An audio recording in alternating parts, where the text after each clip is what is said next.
Welcome.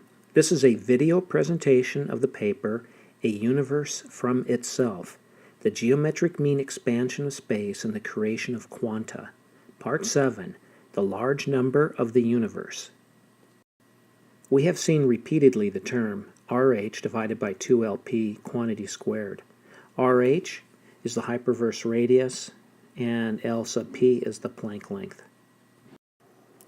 If we divide the large radius, the radius of the hyperverse, by the small radius, r sub s, we get this term. It comes to approximately 6.591 times 10 to the 121 power. Our term here, r sub h over 2 times the Planck length squared, we will call the large number. We've seen some of these already, but the ratio of the large radius to the small radius from the last slide is the large number. And we saw previously that the large time divided by the small time is the large number. And the large energy, or mass, divided by the SEQ energy, or SEQ mass, also gives us the large number. And SEQ, recall, stands for small energy quantum. The reciprocal of the large number is 2LP divided by the radius of the hyperverse squared. And it comes to approximately 1.5 times 10 to the minus 122. The small values of the universe can be expressed in terms of the large number. For example, radius, small radius, is equal to the hyperverse radius divided by the large number, or times its reciprocal. Same with time, energy, and mass. In 2008, physicist Scott Funkhouser reported 6 cosmological numbers equaling approximately 10 to the 122 power, very close to the 6.59 times 10 to the 121 figure that we are seeing repeatedly in our calculations. The precision of our figure will vary depending on what value is used for the hyperverse radius. In this paper, the value used is 2.62397216 times 10 to the 26 meters. This is a screenshot of Scott Funkhouser's 2008 paper, A New Large Number Coincidence and a Scaling Law for the Cosmological Constant.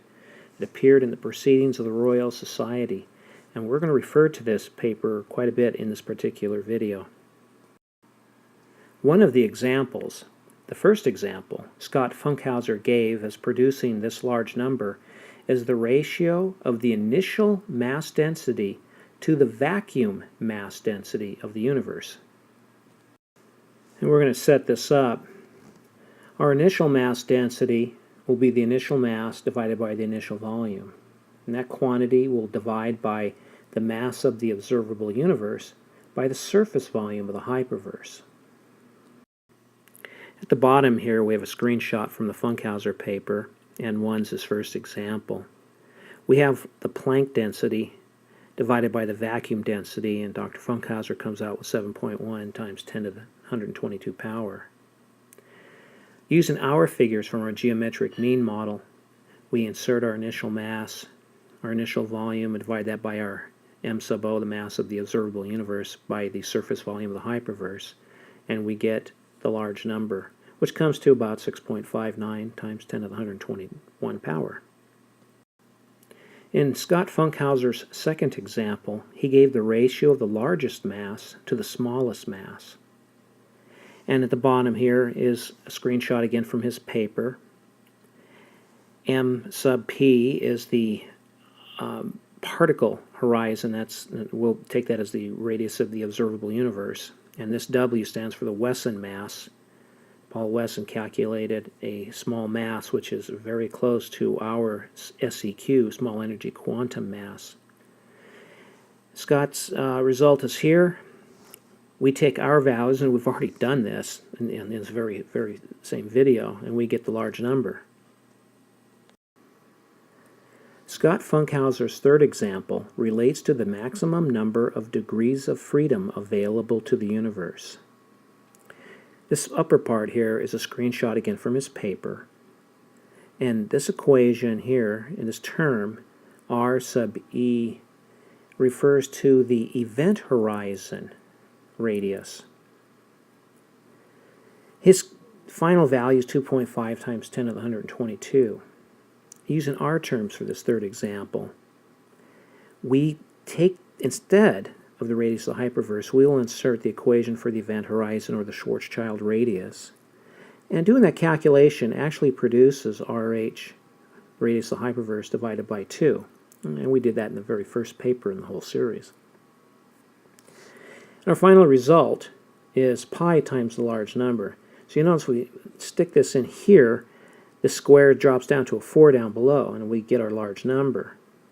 So if we got rid of this pi, we'd have a perfect example, and we'd have our large number.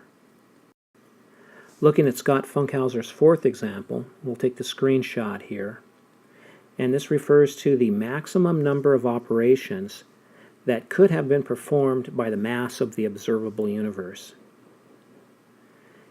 This is the equation, and his value, 2.1 times 10 to the 122.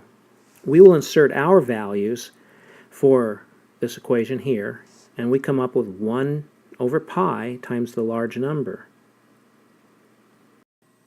We have here another screenshot from Scott Funkhouser's paper. In this fifth example, he's taken a ratio of volumes. Volume of the universe divided by the volume of a nucleon.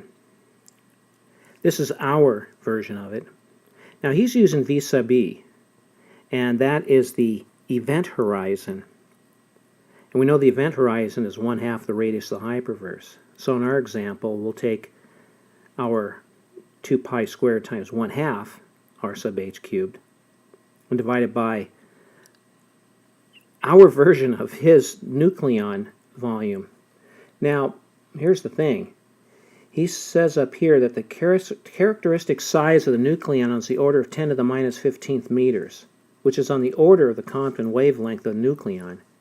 And we're going to discuss in great detail in the paper on matter that that's not the case. But we're just going to go ahead and go with this Compton wavelength of a nucleon, this 10 to the minus 15th meters. And this value here is the radius of the small energy quantum. And when we do this, we get 1/8 times the large number. Now, had instead he used volume of the observable universe, we'd get rid of this, and that would make that go away, and we'd have our ratio of volumes equal to the large number. We have again a screenshot from Scott Funkhouser's paper, and in the sixth example he's comparing a ratio, and he is using the particle horizon values here, so we'll take that as the observable universe mass and radius. We plug our values in here and work it out, and we find that we get the ratio of these items here to be the large number.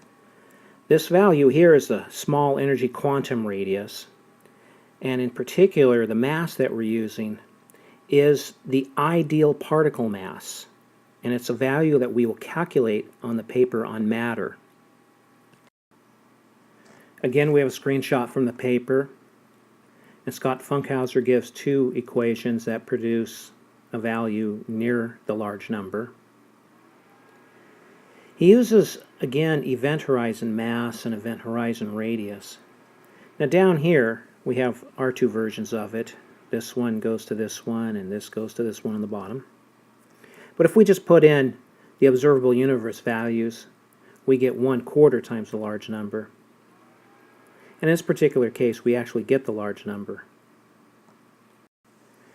And as an example of several cases that Scott Funkhouser gave of fractions of that large number, we'll look at this one here, and he gave the ratio of the nucleon mass to the smallest mass possible, being the Wesson mass, and it comes to about 1.1 times 10 to the 40th.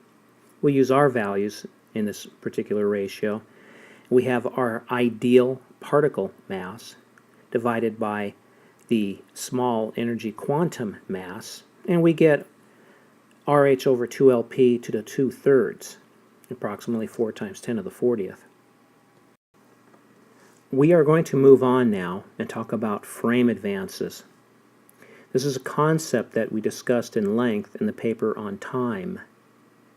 The hyperverse model incorporates the concept of frame advances, the incremental steps of radial expansion. We proposed that a frame advance is one radial length. The number of frame advances since the start of expansion is the ratio of the hyperverse radius to the small radius. And that value, the number of frame advances, is equal to the large number, the radius of the hyperverse, divided by 2 times the Planck length, quantity squared. The large number is ubiquitous in our geometric mean calculations. From Scott Funkhouser's work, we see that this large number has already been reported from a variety of cosmological circumstances. We can exactly match many of those equations using the values obtained from our geometric mean concepts. The hyperverse model gives us the underlying physics of why this number is so common.